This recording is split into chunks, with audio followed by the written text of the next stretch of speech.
मैंने आज से 3-4 साल पहले भोजपुरी बचाओ आंदोलन की शुरुआत की थी। भोजपुरी को समृद्ध करने के लिए मैं स्वच्छ और साफ सुथरे गीत लिख रही हूँ। तो मैं इस तरीके से भोजपुरी को लेकर के काम कर रही हूँ। ये मेरी लड़ाई जारी है, उन लोगों के खिलाफ ये लड़ाई जारी है जो भोजपुरी में लहंगा उठा दे रिमोट से गा करके आज संसद में बैठे हुए हैं। फटाफट खोल के दिखाओ गाने वाले लोग जो है आज बेटी बचाओ और बेटी पढ़ाओ की बात करते हैं। मुझे लगता है कि भाजपा भी जो है वो ऐसे गंदे गायकों को प्रमोट कर रही है, भाषा को अपमानित करने वाले लोगों को वो टिकट दे करके सम्मानित कर रही है। पूरी भाषा को बहुत बदनाम किया लोगों ने। अब संसद को कोई ऑर्केस्ट्रा और डीजे नहीं बनाना है। मैंने आज से 3-4 साल पहले भोजपुरी बचाओ आंदोलन की शुरुआत की थी, जिसके तहत मैं भोजपुरी को संरक्षित करने के लिए आज से 30-40 साल पहले जो मेरी मम्मी दादी नानी लोग गीत गाती थी, मड़वा का गीत, कोहबर का गीत, बरनेत का गीत, उन गीतों को डायरी मेंटेन करके मैं लिख रही हूँ। भोजपुरी को समृद्ध करने के लिए मैं स्वच्छ और साफ सुथरे गीत लिख रही हूँ।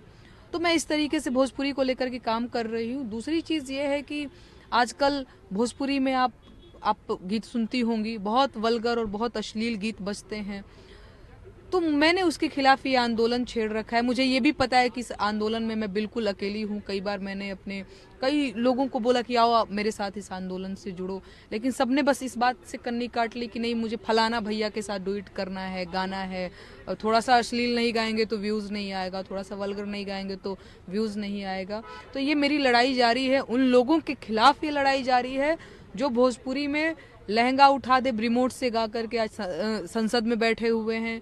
फटाफट खोल के दिखाओ गाने वाले लोग जो है आज बेटी बचाओ और बेटी पढ़ाओ की बात करते हैं।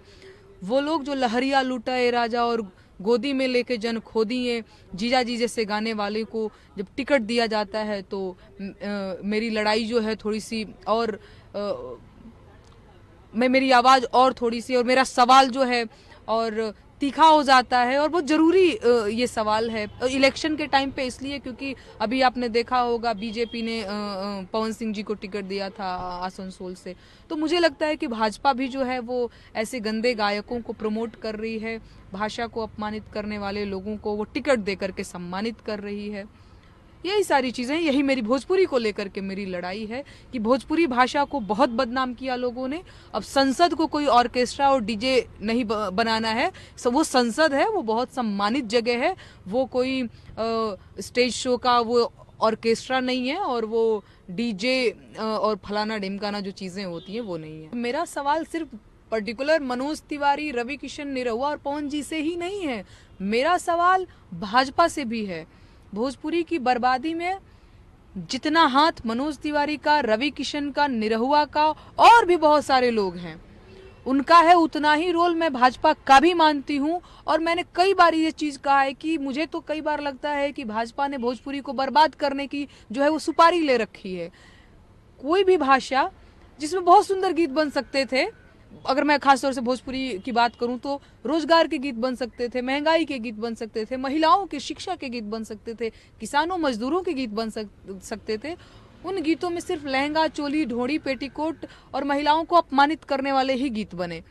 और ऐसे लोगों को जब भाजपा टिकट देती है तो मेरा सवाल भाजपा से भी है कि भाई मुझे तो यही लग रहा है कि आप जो है भोजपुरी को बर्बाद करना चाहते हैं। आप खुद भी शामिल हैं कि जो जितना गंदा गाएगा उसको हम उतना जल्दी जल्दी टिकट बांटेंगे। तो ये सवाल मेरा भाजपा से भी है। बतौर भोजपुरी भाषी और भोजपुरी भाषा के प्रति सजग और एक संवेदनशील क्या बोलेंगे भोजपुरी भाषी होने के नाते मुझे लगता है ये सवाल भाजपा से भी होनी चाहिए।